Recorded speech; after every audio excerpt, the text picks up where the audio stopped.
Panahon na ng pagbabago, dahil sa ito ay kinakailangan tayo na magtulong-tulong na paunlarin ang mahal nating bayan.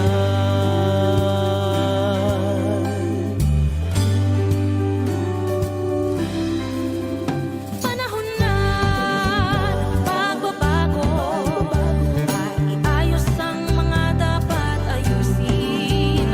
Dapat lang maging tungkulin ng bawat mamamayan dito sa atin.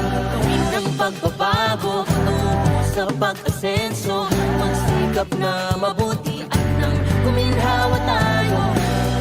Malaki natin sa mundo at ipamalas ang bagong Pilipino at bagong Pilipinas. Panahon na ng pagbabago, tangkilikin natin ang sariling atin at tama lang na ugaliin kaysa iba sa atin ang unahin. Panahon na ng pagbabago, ang manguna sa kahit anong larangan. Ang tagumpay ay karangalan, alay o ihandog natin sa bayan. Ulit nang napatunayan ng Pilipino ang husay at lakas, kagandahan at talento nang makipagpaligsahan kahit anong oras. Ang bagong Pilipino at bagong Pilipinas.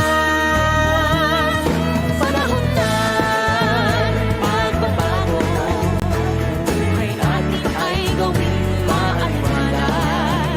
Marami ang magandang bukas, sumunga ng bagong Pilipinas.